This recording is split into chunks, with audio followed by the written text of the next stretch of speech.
नमस्कार, एक बार फिर से स्वागत है आपका हमारे चैनल जन सुनवाई में। और आज का जो वीडियो है ये बहुत ख़ास है क्योंकि ये राघोपुर की धरती है और ये वैसी धरती है जहाँ से तेजस्वी यादव हुंकार भरते हैं। और इस बार जन सुराज के संस्थापक प्रशांत किशोर जी ने कहा था कि वो यहाँ से चुनाव लड़ेंगे और उनकी पार्टी ने ये निर्णय लिया कि वो इस बार चुनाव ही नहीं लड़ेंगे, कहीं से चुनाव नहीं लड़ेंगे। और उन्होंने अपना जो सीट है वो हमारे साथ बैठे हुए कैंडिडेट श्रीमान चंचल सिंह जी को दिया है और इन पे भरोसा जताया है। तो आइए जानते हैं कि प्रशांत किशोर जी का विजन जो है वो चंचल सिंह जी इस राघोपुर के धरती पे कैसे लागू करेंगे। बहुत बहुत स्वागत है सर आपका हमारे चैनल जन सुनवाई में।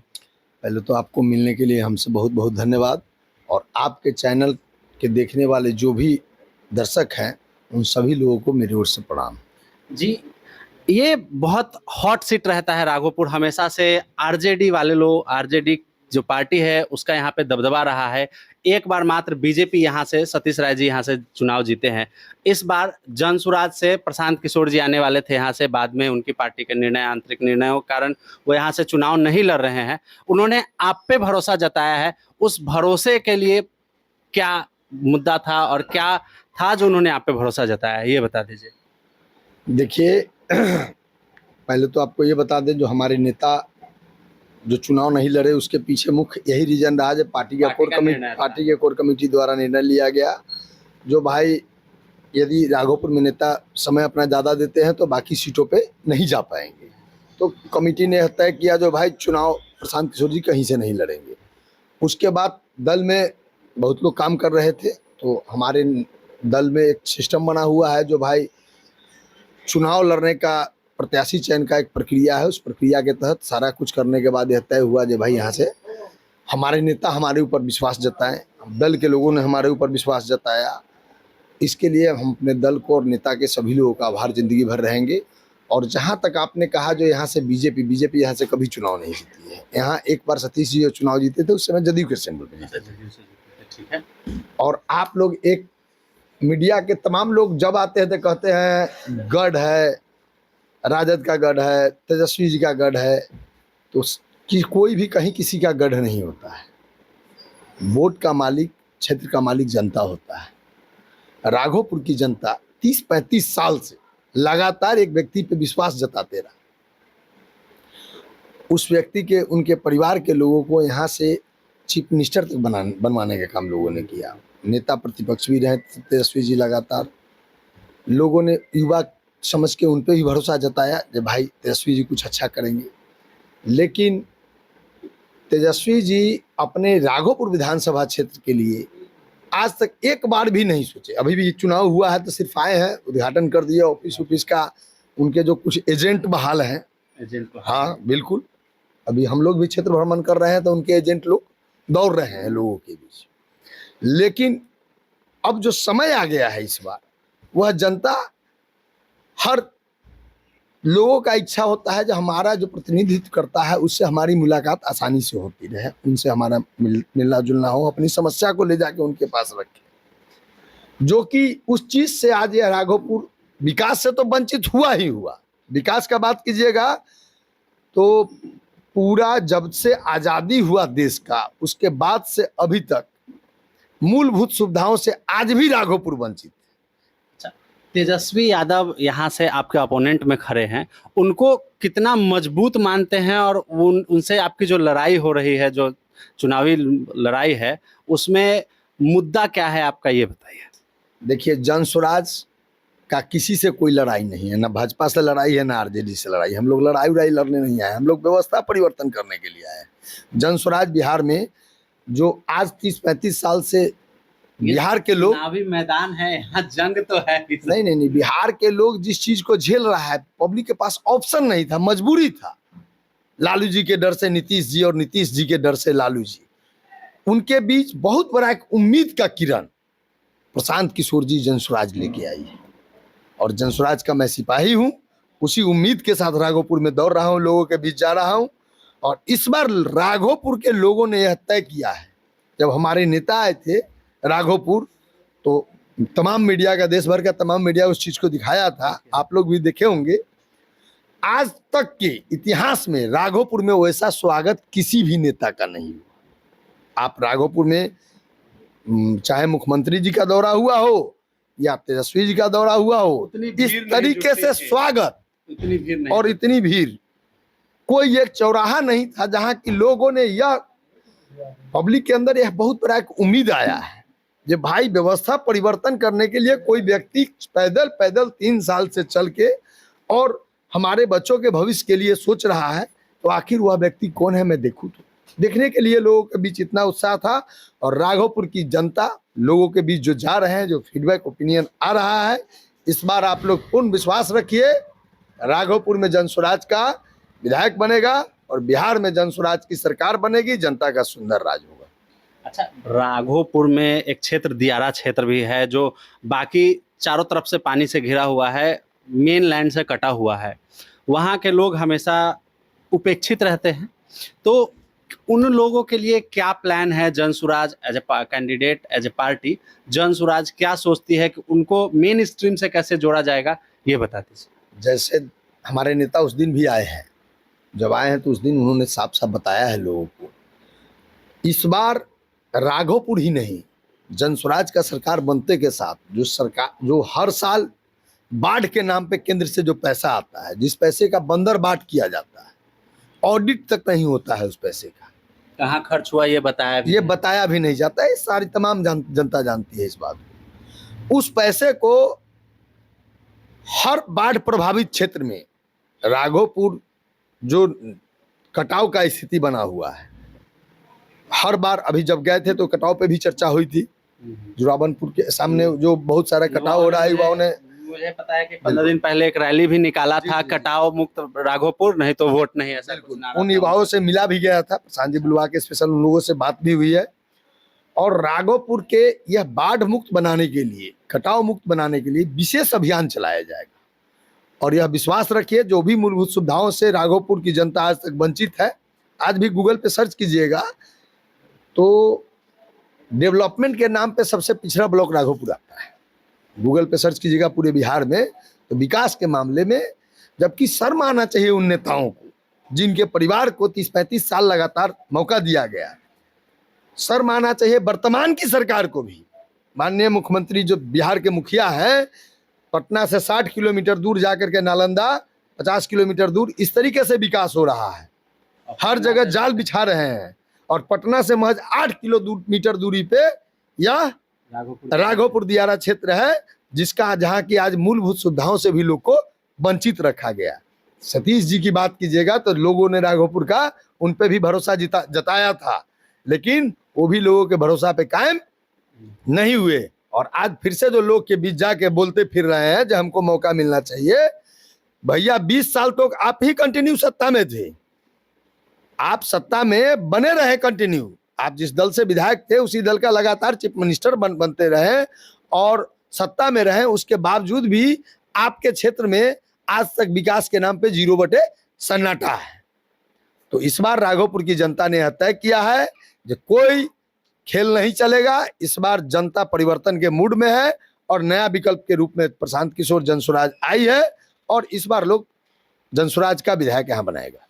प्रशांत किशोर जी हमेशा कहते हैं कि जात से उठ के वोट कीजिए, काम पे वोट कीजिए, असल मुद्दों पे वोट कीजिए। तो क्या आपको लगता है राघोपुर की जनता जो हमेशा से यादव बहुल क्षेत्र है, यहाँ से आरजेडी हमेशा सीट निकालते आई है, तो क्या यहाँ की जनता जो है वो अपना वोट, वो अपना कीमती वोट एक ऐसे कैंडिडेट को देगी जो काम करने के मूड में है? अभी आपको बता दें, जिस समाज की बात कर रहे हैं उसी समाज के लड़के, यादव समाज के लड़के लोग फोन करके निस्वार्थ भावना से बुला के 200-200, 300-300 लोगों का मीटिंग करवा रहे हैं और बोल रहे हैं भैया प्रशांत किशोर के साथ हम लोगों का बहुत विश्वास है, आप आइए और आ करके इस बार व्यवस्था परिवर्तन कीजिए और उसका हिस्सा हम लोग बनेंगे। और युद्ध स्तर पे युवा काम कर रहे हैं, व्यवस्था परिवर्तन, युवाओं का साथ प्रशांत किशोर जी के साथ है। बिल्कुल बिल्कुल बिल्कुल। अच्छा, एक जो यहाँ पे राघोपुर के क्षेत्र हो या फिर बिहार का कोई भी क्षेत्र हो जहाँ शिक्षा की व्यवस्था जो है वो बहुत चरमराई हुई स्थिति दिखती है और राघोपुर जैसे क्षेत्र में तो सड़क से जो कनेक्टिविटी है वो है ही नहीं, तो उसके लिए कोई रोड मैप हो या फिर उसको कैसे, कितने दिन लग जाएंगे अगर आपकी सरकार बनती है या फिर आप विधायक चुने जाते हैं, तो राघोपुर के जनता को कितने दिन का समय मांगिएगा कि ये जो सुविधाएं हैं उनको मिल जाएगी?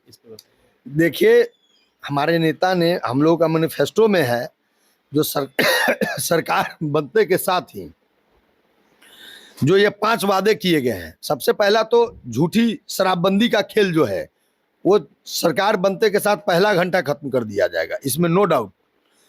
जो आज युवा हमारे हर पंचायत में, हर वार्ड में सूखा नशा का शिकार हो गया है।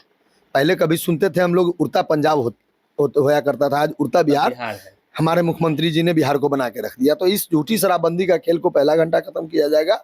नंबर दूसरा बात, जो रोजगार के लिए 15 हज़ार की नौकरी के लिए दिल्ली, मुंबई, कलकत्ता लोग को जाना पड़ता है, उनके लिए ये हमारे नेता ने इस बार वादा किया है। जो ये महापर्व छठ में जो आएंगे और दिवाली में जो लोग आए हैं वो वोट मतदान करेंगे, उसके बाद उनको दिल्ली, मुंबई, कलकत्ता जाने की जरूरत 10-15 हज़ार की नौकरी के लिए नहीं पड़ेगा। वो इसी बिहार में, इसी राघोपुर में, इसी हाजीपुर के बीच में उनको रोजगार की व्यवस्था करा के दिया जाएगा। 12-15 हज़ार की नौकरी के लिए बाहर नहीं जाएंगे। दूसरा, आप शिक्षा की बात जो कह रहे हैं, जब तक शिक्षा का उच्च स्तरीय व्यवस्था नहीं किया जाएगा, एक दिन में इंफ्रास्ट्रक्चर तैयार होना नहीं है। तो उसके लिए जो 1-2 साल का समय लगेगा, उस बीच पढ़ाने के लिए बच्चों को, हर माँ बाप चाहता है जो मेरा बच्चा शिक्षित हो। ये झूठा खेल जो स्कूल का चल रहा है आज के डेट में, उस खेल को खत्म करने के लिए इस बार जनसुराज तय की है, जो हर गरीब के बच्चे को, हर परिवार में जितने भी 15 साल से छोटे बच्चे हैं, उनको जनसुराज की ओर से वो बच्चे पढ़ेंगे प्राइवेट स्कूल में, और उसका फी पे जनसुराज करेगी। मतलब स्कूल्स जो है उसको प्राइवेटाइज कर दिया जाएगा एक तरह से, और उसकी जो मैनेजमेंट होगी वो गवर्नमेंट अपने हाथ में। बिल्कुल बिल्कुल। जितने भी स्कूल हैं, जो भी संस्था आज अच्छा पढ़ाई कर रहा है, वहाँ बच्चे पढ़ेंगे और उसका व्यवस्था जनसुराज की ओर से दिया जाएगा। एक मतलब ये मेरा पर्सनल सवाल है, एक हम जब भी क्षेत्र में घूमते हैं, कॉलेज स्टूडेंट से जब भी मिलते हैं, तो उनका हमेशा शिकायत रहता है कि 3 साल की डिग्री 5 साल में, अब तो 4 साल हो गई, तो हमें 6 साल लग जाएंगे बैचलर्स की डिग्री लेने में, स्नातक की डिग्री लेने में। तो क्या ये जो स्थिति है इसको बदला जा सकता है एज ए कैंडिडेट? देखिए, हम लोग के मैनिफेस्टो में ये चीज़ है, और हमारे नेता बार बार कहते हैं, बिहार शिक्षा के मामले में युवाओं का 2 साल कह लीजिए, अगर 3 साल की डिग्री है 5 साल में मिलता है, तो 2 साल तो ऐसे ही बर्बाद हो गया। वो कहीं ना जॉब कर सकते हैं ना कुछ कर सकते हैं। इस पे क्या इसी बात पे हम लोग आ रहे हैं। अभी जो यह तय किया गया है जनसुराज के द्वारा, जो शिक्षा का हब तो बिहार में जरूर बना दिया जाएगा। कभी शिक्षा का हब माना जाता था बिहार, और आज हमारे बच्चे जो कोटा और दिल्ली, अदर स्टेट में, साउथ में जाके जो पढ़ते हैं, उसके लिए किसी चीज की जरूरत नहीं है। उसमें सिर्फ और सिर्फ हमारा बिहार की सरकार दोषी है। यदि हमारे बिहार में शिक्षा की उच्च स्तरीय व्यवस्था होगी, तो दिल्ली, मुंबई, कलकत्ता के बच्चे हमारे यहाँ आके पढ़ेंगे। इसका व्यवस्था पे विशेष रूप से फोकस है, उसका ब्लूप्रिंट भी तैयार है, और जो भी जितना दिन डिग्री मिलने में समय लगना चाहिए उचित, वही समय लगेगा, और उच्च स्तरीय शिक्षा की व्यवस्था बिहार में होगा। आने वाले 5 वर्ष के अंदर बिहार शिक्षा के नाम से जाना जाएगा। अच्छा, एक सवाल जो है कि बिहार में जो गवर्नमेंट है, एनडीए की सरकार है अभी, उसको अगर एज अ पर्सनल आपसे पूछा जाए कि उसको आप कितना रेट करेंगे 1 से 10 के बीच में, तो कोई रेटिंग देना चाहेंगे आप? क्या बोले हम? अगर एनडीए जो करंट गवर्नमेंट है, अगर उसको मार्किंग किया जाए, मार्क्स देना हो, तो 1 सबसे कम और 10 सबसे ज्यादा है, तो उसको कितना नंबर आप देना चाहेंगे? देखिए, बिहार के साथ जो एनडीए की सरकार खेल की है, बिहार में पैसा बिहार का, लोग बिहार के, वोट बिहार से, विकास गुजरात में होगा। फैक्ट्री लगेगी बिहार में, मजदूर जाएंगे बिहार से। फैक्ट्री लगेगा गुजरात में, मजदूर जाएंगे बिहार से। हमारे प्रधानमंत्री जी आते हैं और भाषण देते हैं, जो मैंने यहाँ से श्रमिकों को जाने के लिए ट्रेन दे दिया है। यही प्रधानमंत्री जी चीनी मिल का वादा करके गए थे। आज तक चीनी मिल चालू हुआ क्या? आप लोग इतना बात अच्छी तरीके से जान लीजिए, जो व्यवस्था बनी हुई है बिहार की सरकार का, हमारे मुख्यमंत्री जी सिर्फ अपनी कुर्सी बचाने के लिए बेचैन है। आज यदि हमारे मुख्यमंत्री या प्रधानमंत्री जी का जो आज कुर्सी बचा हुआ है वो बिहार के सत्ता के कारण बचा हुआ है। आज हमारे बिहार के मुखिया जो हैं वो यदि बोलते हैं ज़्यादा कुछ नहीं, हमारे 39 गो जिला है, 39 जिला में एक एक बड़ा बड़ा इंडस्ट्रीज दीजिए तब आपका हम समर्थन करेंगे। तो प्रधानमंत्री जी 2 मिनट में इस बात को मान के इंडस्ट्रीज का व्यवस्था यहाँ आनन फानन कराते, लेकिन यहाँ नहीं है। यहाँ सिर्फ और सिर्फ लोगों को कुर्सी पे बैठने का सनक सवार है। आज हमारे नेता प्रतिपक्ष भी क्या बोल रहे हैं, अनाप शनाप जो मुंह में आ रहा है वो अपना बोले जा रहे हैं, ये दे देंगे वो दे देंगे, न कैलकुलेशन समझ रहे हैं न कुछ समझ रहे हैं। हमारे नेता तो कल परसों बोले भी हैं, जो अब थोड़ा दिन में यही घोषणा करना बाकी रह गया, जो हर बिहारी को हम हर बिहार के लोगों को सोना का लंका बना के दे देंगे। अच्छा, एक अंतिम सवाल है, जो राघोपुर के युवा हैं उनके लिए क्या संदेश होगा? आप जन स्वराज से कैंडिडेट है, उनके लिए जन स्वराज का क्या संदेश है ये आप बता दीजिए हमारे चैनल के माध्यम से। देखिए, राघोपुर के युवा, माताएं, बहनें, बुजुर्ग, गार्जियन सभी लोगों से मेरा हाथ जोड़ के यह विनती है, जो यह व्यवस्था परिवर्तन करने के लिए जो जन स्वराज आई है, उस व्यवस्था परिवर्तन का बहुत अच्छा फीडबैक आप लोगों से मिल रहा है, लेकिन आपके चैनल से फिर से एक बार हम आग्रह करते हैं, जो इस बार सभी लोग ईमानदारी से हम लोग जन स्वराज के साथ आए और जन स्वराज को स्कूल के बस्ता छाप पे मतदान करें और व्यवस्था परिवर्तन का हिस्सा बने। बहुत बहुत धन्यवाद। अभी आप सुन रहे थे माननीय विधायक के कैंडिडेट हैं चंचल सिंह जी, राघोपुर से ये चुनाव लड़ रहे हैं इस बार, और इनकी बातों को आपने सुना। और ये वीडियो अगर अभी तक आप देख रहे हैं तो मुझे लगता है कि आप जन स्वराज में इंटरेस्टेड है, बिहार की राजनीति में इंटरेस्टेड है और आप चाह रहे हैं कि बिहार में बदलाव हो।